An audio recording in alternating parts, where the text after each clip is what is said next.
Like other senators, I think you'll do a good job. Thank you, sir. Want to start out by thanking you, like Senator Durbin did, for during the Trump administration, working with us on the First Step Act. You were actively involved in a lot of those negotiations between Democrats and Republicans on the Hill here, as well as between us and the first Trump administration. You worked hard. I noticed after you took the oath, the first question you got was, you going to answer our letters.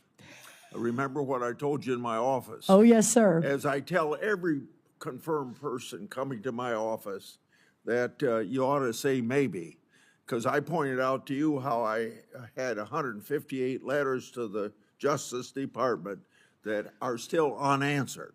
So sir. they said yes, but they turned out to be liars. And that's true of Republican and Democrat administrations generally.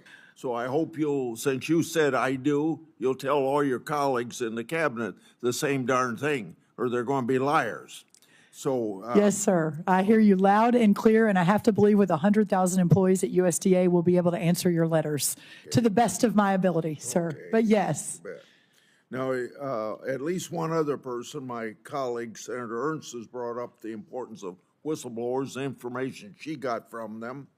I'm not sure that I want to ask you a question. I just want to tell you what is on my mind, and that is you've got tens of thousands of people working under you. You can't know what they do, and you ought to listen to whistleblowers, and it's not you yourself listening to whistleblowers. It's you establishing a culture within your agency that middle management's going to listen to whistleblowers, because then they don't have to come and bother me. I got 38 investigations going. Most of it have come from whistleblower information about fraud or about the law not being followed or misspending of money and all that. So listen to whistleblowers, will you? Yes, sir. You have my 100% commitment. We talked about it in your office, and I really look forward to that. Yeah. The next thing is the legal term actively engaged in farming is not enforced. We got too many people on Wall Street getting farm payments that shouldn't be getting them.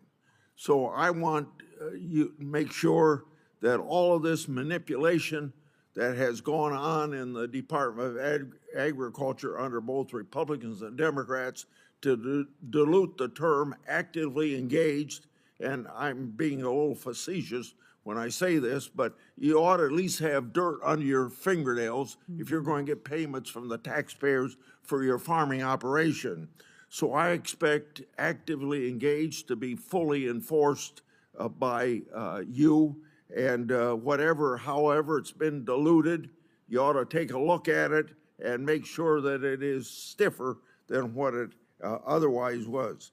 And then when we get into this negotiations on a 5-year farm bill, I don't expect you to answer this now, but just let me tell you, there can be tremendous savings to the taxpayers.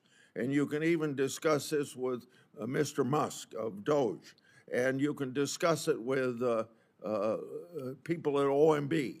If you can put a cap on what one farmer can get from the farm program, so we aren't subsidizing big farmers to get bigger. And I got nothing wrong with the marketplace working for people get as big as they want to get, but we shouldn't be subsidizing.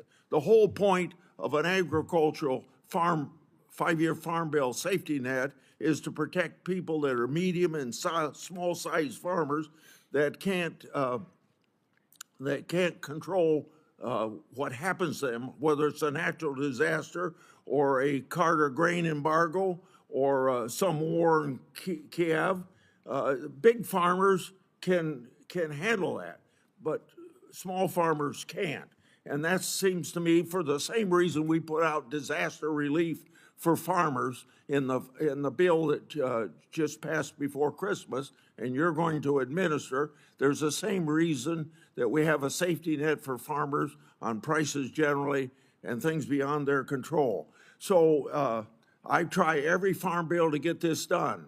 And the most successful farm bill I had, and I hope I'm successful in this farm bill, was 2015, when I got a cap put on in both the House and Senate in exactly the same language, and it shouldn't have been diluted at all or changed at all when it goes to conference, because those are the rules of conference.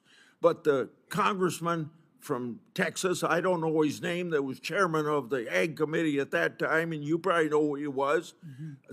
He did not like it, and he diluted it to it's practically meaningless at this point.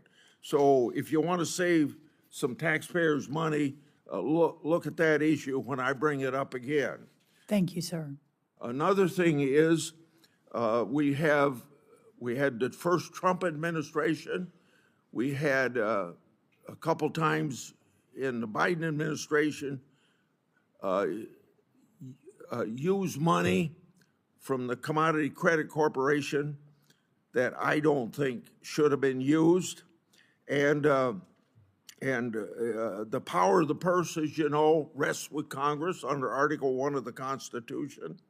And money can't be spent without authority of Congress. And billions have been wasted that way. And I hope you don't get involved in wasting those dollars again. I'll end with the Packers and Stockyards Act. I think it's stronger than anything that the Justice Department can do under antitrust laws to protect the welfare of the farmer, to make sure that the marketplace is working. And thank God, Vilsack, just before he left office, put out some regulations that will help enforce Packers and Stockyards Act, particularly to protect livestock producers in highly concentrated areas of agriculture, or the poultry grower payment system, the capital improvement payment system. The American Farm Bureau Federation has spoken positively about these issues. I think there were some more that are on the books that maybe you can take a look at that he didn't get around to putting out, because maybe they're a little more controversial. But the Packers and Stockyards Act is the most effective tool to make sure that the marketplace works for the American farmer. Thank you. Thank you, Senator. And I am really looking forward to working with you and continuing to move forward, and especially focusing on our small family farms and rural